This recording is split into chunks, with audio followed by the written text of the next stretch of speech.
ओम शांती. 23 जानेवारी 1973ची ही अव्यक्तवाणी. या अव्यक्तवाणीचे टायटल आहे संपूर्ण मूर्त बनण्याचे 4 स्तंभ.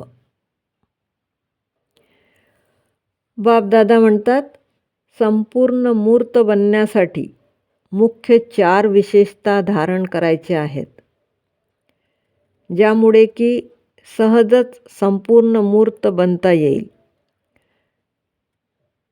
जसे इतरांना सांगताना असे सांगतात की योगच्या स्थितीमध्ये नेहमीसाठी एकरस स्थिती होण्यासाठी 4 मुख्य नियम आहेत. तसेच संपूर्ण मूर्त बनण्यासाठी 4 विशेषता: ज्ञानमूर्त, गुणमूर्त, महादानी मूर्त आणि यादमूर्त म्हणजेच तपस्वी मूर्त.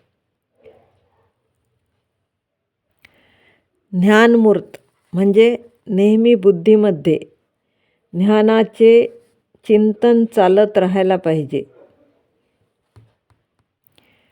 वाणीमध्ये नेहमी ज्ञानाचेच बोल वर्णन करायचे. कर्ममध्ये ज्ञानस्वरूप म्हणजेच मास्टर ज्ञान स्वरूप आणि मास्टर सर्वशक्तिमान या स्वरूपांचा साक्षात्कार व्हायला पाहिजे. याला म्हणतात ज्ञानमूर्त. अशा प्रकारे मन, वाणी आणि कर्मद्वारा गुणमूर्त, महादानी मूर्त आणि याद अर्थात तपस्या मूर्त प्रत्यक्ष रूपात दिसले पाहिजे.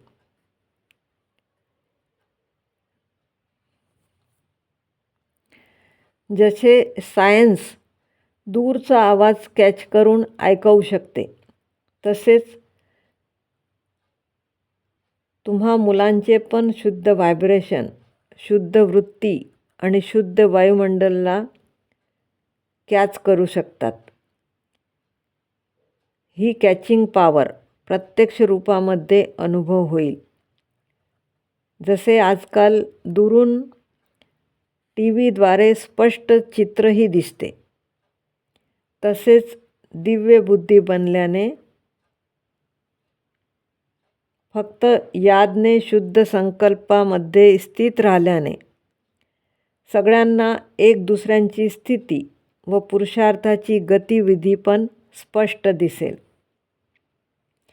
सायन्सची शक्ती सायलेन्समधूनच निघाली आहे.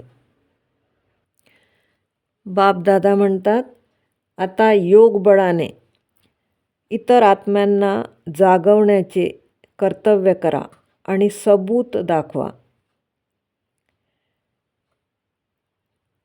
जसे बापदादांनी पुरुषार्थाचे प्रत्यक्ष फळ प्राप्त केले, दाखवले, तसे रिटर्नमध्ये प्रत्यक्ष फळ दाखवा आणि सर्वशक्तिमान बापाच्या पालनेचे प्रत्यक्ष स्वरूप बना. आता बापदादांद्वारा खूप पालना घेतली आणि अव्यक्त रूपातही पालना घेतली. आता अन्य आत्म्यांची ज्ञानाद्वारे पालना करून त्यांनाही बाबांच्या सम्मुख आणा.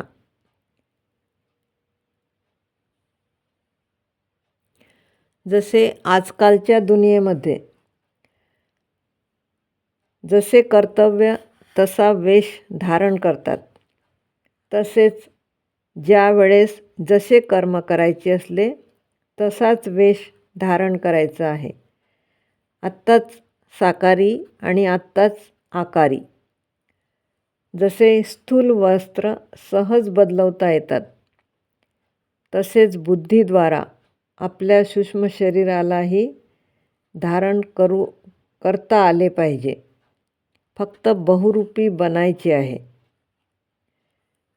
यामुळे सर्व स्वरूपांच्या सुखाचा अनुभव करता येईल. बापदादा म्हणतात, खूप सहज आहे, कारण हे असली स्वरूप आहे.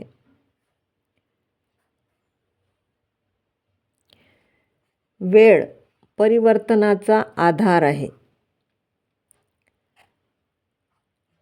प्रत्येक वेळास वेळेस आपल्यामध्ये अनुभव करायचे आहे. मनसा वाचा कर्मणा सगळ्यांमध्येच परिवर्तन होत आहे. याला म्हणतात चढती कलेचे परिवर्तन. परिवर्तन तर द्वापरमध्येही होते, पण ते गिरती कलेचे परिवर्तन आहे. आणि आता संगमवर चढती कलेचे परिवर्तन आहे. परिवर्तन तर एका आठवड्यातही होते, एका दिवसातही होते, एका तासातही होते, पण तरी त्याला परिवर्तनच म्हणतात.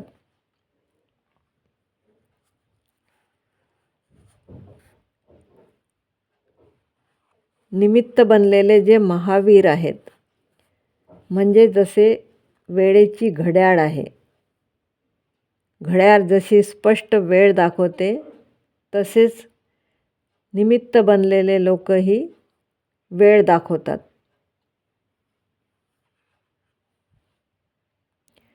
बापदादा म्हणतात, पुरुषार्थामध्ये मुलं खूप चांगली आहेत, पण संस्कार कधीकधी वेळी अवेळी अडचण आणते. जोपर्यंत मूळ संस्कारांमध्ये पूर्ण परिवर्तन होत नाही, तोपर्यंत संपूर्ण विश्वाचे परिवर्तन होऊ शकत नाही.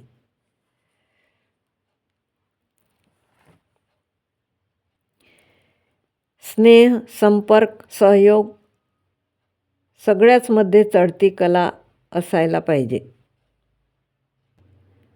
ओम शांती.